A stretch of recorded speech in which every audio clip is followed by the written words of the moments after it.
José Mauricio era un adolescente de una localidad llamada Kennedy, al suroccidente de Bogotá, en Colombia. Él tenía una familia que lo quería mucho, era una familia muy unida. Él obviamente estudiaba en una secundaria y según la familia, él era un chico que tenía muchas aspiraciones, muchos sueños que lastimosamente se vieron truncados el 12 de abril del año 2022. Él había dicho que se iría a la casa de un compañero para hacer una tarea. Luego de no responder mensajes durante horas, al día siguiente fue encontrado muerto en un confuso episodio. Una tragedia que conmocionó a todo un país y dio inicio a un misterio todavía sin resolverse. José Mauricio Ospina Velázquez vivía en Patio Bonito, una ciudad de Kennedy. Su padre no estuvo en su vida desde que él era muy chico, pero él igual tenía una muy buena relación con su mamá, con Claudia Ospina, y ella utilizaba el seudónimo, el sobrenombre Flaquito para llamarle a su hijo. Tenía una hermana mayor, Angie, y dos hermanas menores llamadas Tatiana y Luisa.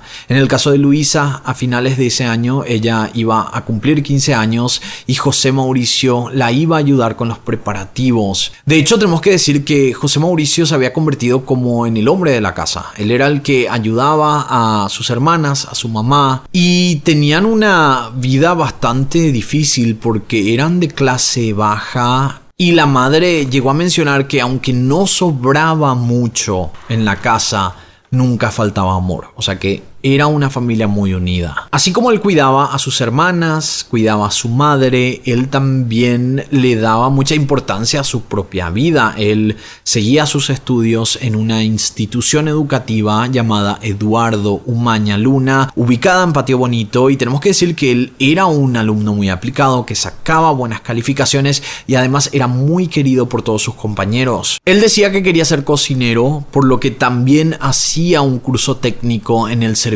Nacional de Aprendizaje, conocido como SENA. Y como si no fuera poco, después de todo lo que era su vida, para que sepan y para que vean lo activo que él era y lo querido que él era, porque ayudaba a su familia, estudiaba en el colegio, estudiaba para hacer cocina, él también trabajaba. Él estaba en sus tiempos libres asistiendo a un McDonald's para hacer prácticas. El martes 12 de abril del año 2022 parecía ser otro día más para José Mauricio. Esa tarde le había dicho a su mamá que él iría a la casa de un compañero para hacer una tarea. Ella estaba saliendo para ir a trabajar y le pareció que este plan estaba bien. Ella le conocía a este compañero y sabía que era de confianza. Entonces ellos se despidieron.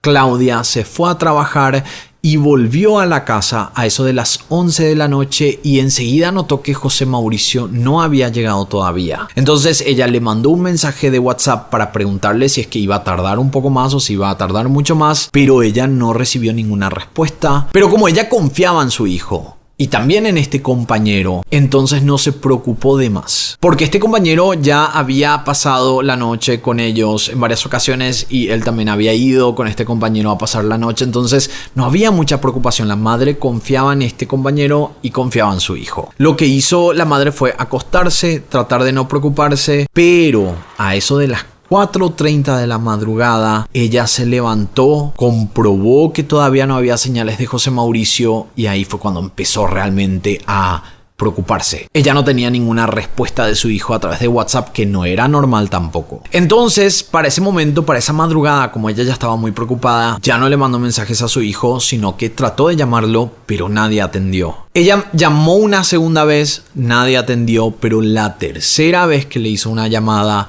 alguien respondió el teléfono, pero no era su hijo. Esta persona le dijo a la madre que se trataba de un agente del Cuerpo Técnico de Investigación.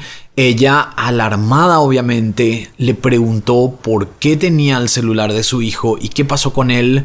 El agente le contestó que al parecer le habían robado el teléfono y que lo habían encontrado en una casa donde aparecieron varias personas heridas. También le indicó que debía irse cuanto antes al hospital Kennedy porque allí habían trasladado a los heridos y si es que ella quería ver si entre estos heridos estaba su hijo, tenía que irse hasta el hospital. Claudia lo que hizo fue irse rápidamente al hospital. Al comienzo nadie sabía qué decirle en este hospital. Parecía como que no muchos tenían información de lo que había pasado en esta casa, de todos los heridos, y esto hizo obviamente que la situación sea mucho más desesperante para la madre. Ella salió de este hospital, se encontró con policías que estaban ahí y ahí le preguntó a uno de los agentes si es que había visto a su hijo. Este agente le preguntó cómo era su hijo y le preguntó si tenía alguna foto. Entonces Claudia sacó una foto que tenía y le mostró. Y ahí fue cuando el policía le dijo: este chico está muerto. Imagínense, en un momento donde no sabes qué está pasando, es de madrugada, un montón de heridos, viene un policía, ve la foto y te dice: tu hijo murió. Así, sin tapujos. Como si se tratara de una persona que no tenía empatía por esta mujer. En vez de decirle: necesitamos hablar con usted, lastimosamente su hijo falleció. No, fue como que tu hijo está muerto. Ahí la madre preguntó cuál era el motivo de la muerte y un integrante del cuerpo técnico de investigación le dijo que lo habían encontrado desnudo en la casa de otro compañero y había muerto a causa de una sobredosis. Una explicación que no convenció para nada a la madre. Ella sabía que su hijo no tenía adicciones a las drogas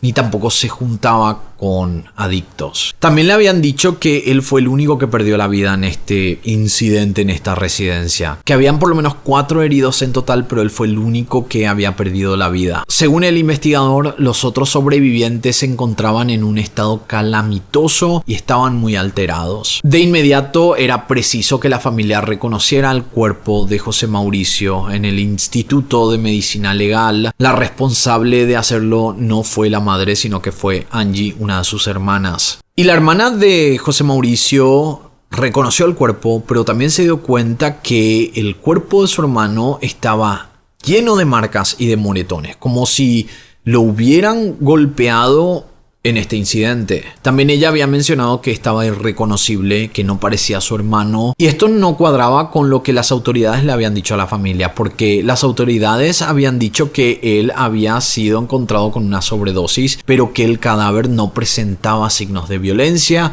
y la hermana confirmó que cuando vio el cadáver de su hermano estaba completamente golpeado. Y ahí fue cuando supuestamente los agentes le explicaron a la familia que en verdad eso era normal, que el cuerpo supuestamente adquiere ese aspecto luego de más de 12 horas del deceso. Y de nuevo este dato no cuadraba porque la muerte habría ocurrido mucho antes de 12 horas, en ese momento cuando habían hecho el reconocimiento del cuerpo. Si es que las autoridades estaban diciendo la verdad con este dato, igual no cuadraba con los tiempos. Y peor aún, la autopsia que se había hecho parecía que nunca iba a salir a la luz. Se tomó muchísimo tiempo. Prácticamente Claudia, la madre, y las hermanas de José Mauricio estuvieron en este proceso completamente solas. Habían pasado 2 meses que no tuvieron novedades de la muerte de José Mauricio. Y al ser una familia de recursos limitados, como habíamos contado, no es que les sobraba el dinero. Ellos no tenían cómo pagar abogados y no conocían a ninguna autoridad capaz de brindarles ayuda, pero ellas estaban decididas a averiguar qué pasó con José Mauricio. La muerte de José Mauricio conmocionó a Kennedy, conmocionó a toda la ciudad, pero también al colegio de José Mauricio. Y aquí fue cuando salió a relucir un dato que no es un detalle menor, y es que varios compañeros de José Mauricio y también estudiantes de esta institución habrían estado involucrados en este evento. No se sabe si fue un asesinato o un accidente o qué fue lo que pasó. La madre de José Mauricio, Claudia, pudo averiguar que uno de los compañeros había estado aquella tarde en esta casa cuando ocurrieron estos hechos y él probablemente sabría lo que había sucedido. Pero este joven se negó a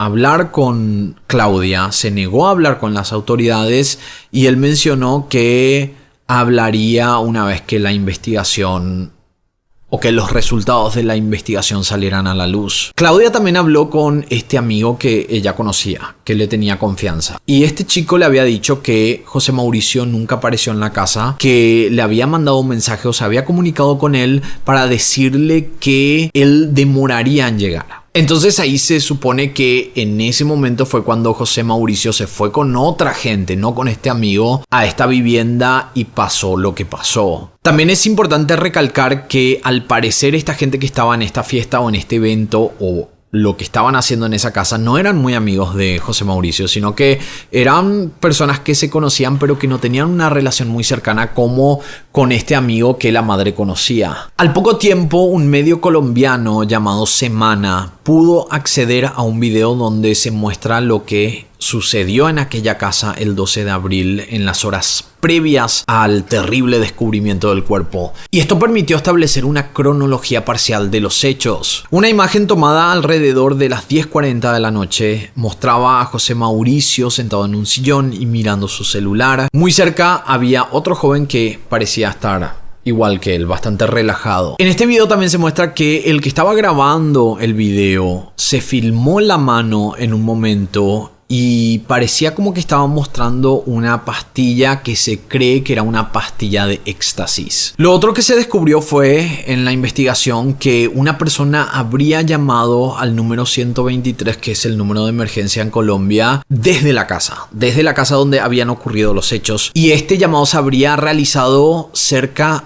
de la medianoche. En este llamado, esta persona, que era un hombre adulto al parecer, podría haber sido el hermano del dueño de la casa o de alguien presente. Él había dicho que en el piso de arriba se había desatado una pelea y que todos estaban bastante agresivos. Y ahí fue cuando la policía se fue al lugar, encontraron este desastre, muchas personas heridas y el único muerto, que era José Mauricio. Según esta llamada, habría ocurrido una pelea en ese lugar. La policía encontró el cuerpo de José Mauricio solo con unas medias y tenía las manos embaladas en bolsas de papel y plástico. Un poco después, por fin salió la autopsia, salieron los resultados de la autopsia, que eran bastante preocupantes. Para empezar, el cuerpo fue sometido a exámenes toxicológicos y la familia tenía razón. No habían rastros de drogas. Lo que quería decir que esa primera hipótesis que se mencionó al comienzo por la policía, que supuestamente él había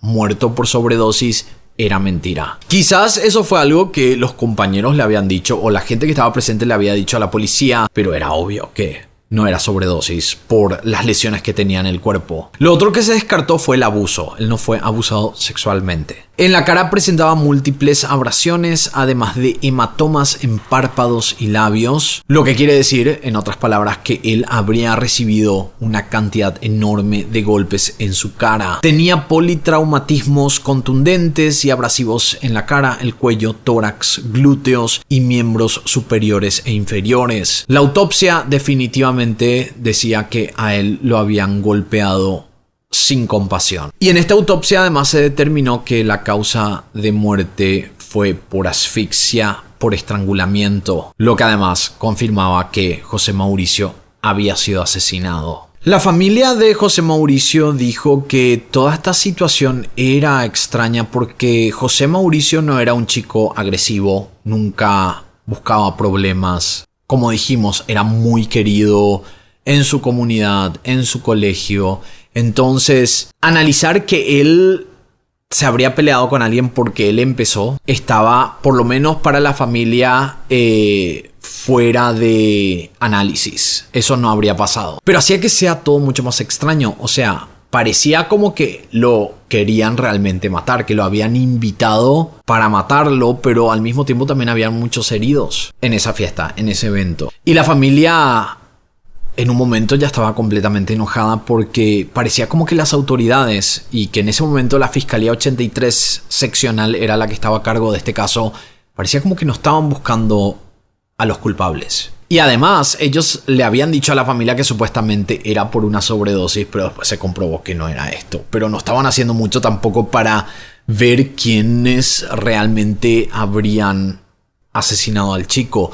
Igual es un caso complicado porque probablemente se van a necesitar grabaciones que se habrían hecho en el momento, que no sabemos si la policía tenía, porque si vamos a hablar de testigos que quizás vieron, probablemente ninguno va a hablar. Ninguno va a querer mencionar qué vio en ese lugar. La madre en medios de comunicación empezó a hablar sobre la investigación, empezó a decir que ella no estaba contenta. Entre algunas cosas que dijo fue: le pido a la fiscal que por favor le dé celeridad al caso. Yo no estoy señalando a nadie, no estoy dando culpables. Las autoridades son las que se encargarán de dar con los posibles responsables. Yo lo único que pido es que la muerte de mi hijo no quede impune. Lo que hizo que este caso también sea un tema de conversación, más todavía en la ciudad de Kennedy, tenía que ver con la utilización de sustancias ilícitas en adolescentes, que no se hablaba mucho antes de este caso. Según un estudio, una persona en Colombia se inicia normalmente en el consumo a los 15 años y después es muy difícil de poder salir de este ciclo, de este mundo. Y obviamente esto hizo a la comunidad que solicitara a la alcaldesa de esa localidad llamada Claudia López que tomara cartas en el asunto para que no existiera un futuro José Mauricio o un caso similar. Lo que llama mucho la atención también es que cuando se pudo identificar a algunas personas que estuvieron en el lugar, y específicamente hay un caso de un adolescente que esta persona estuvo presente en la casa y según la investigación este chico habría estado en la habitación en la que José Mauricio había sido asesinado. Y él, por ejemplo, dejó de estudiar en el colegio Eduardo Umaña Luna y habría salido de la ciudad. Pero más que eso no hay en este caso. Es como que quedó completamente en la nada y la familia sigue esperando justicia para José Mauricio.